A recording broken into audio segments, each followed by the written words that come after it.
Welcome back, everybody. It's time for our three-stock lunch, and today's menu is all energy. We're sipping on three bold analyst calls for 2023, starting with Halliburton, which JPM names as a top pick, saying they're bullish on U.S. shale and oil markets. Wells Fargo naming Enphase, the solar company, a top pick in clean energy. They even call its growth recession-proof.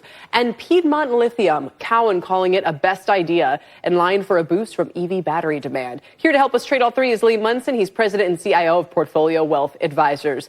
All right, Lee, welcome, sir. Let's kick things off with Halliburton. You a buyer? You know, I would be a buyer on that, and I'll tell you why. First thing is, Halliburton all year has just been going along with the XLE index, it's along with the sector. So you have to think, if I'm going to buy an individual stock, what is going to make that outperform and compensate me versus just buying an ETF in the energy sector? And I think what JP Morgan was alerting us to is that half their earnings is really about OPEC and stuff outside the U.S. shale. And I think that if you're looking forward, where are we going to have more CapEx? I agree. I think OPEC's going to have to do it. OPEC can't even get their quotas now.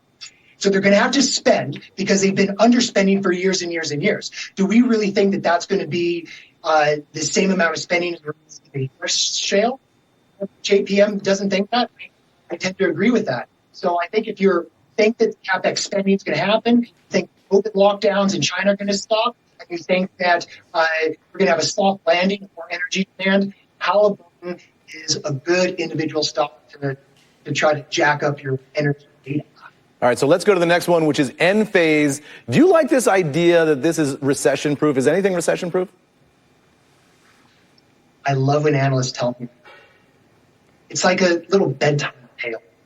Warm milk and cookies. You can't avoid the macro. You can't avoid the macro.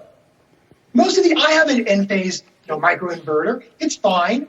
But you're betting that all these homeowners are still going to be doing solar. A lot of that solar panel stuff is financed. Rates are going to be up.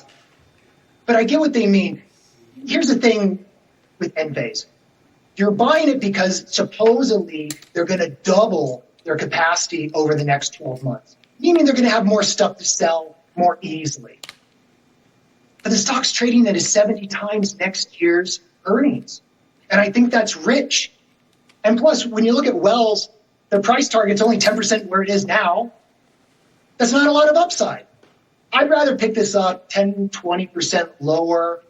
And if you own this thing, take a little profits from this year. Just do a little profit taking. There's nothing wrong with paying tax or ringing the cash register. It's done well. Yeah, nothing wrong with paying tax or ringing the cash register. How about the final name here, Piedmont Lithium? So I actually like Piedmont.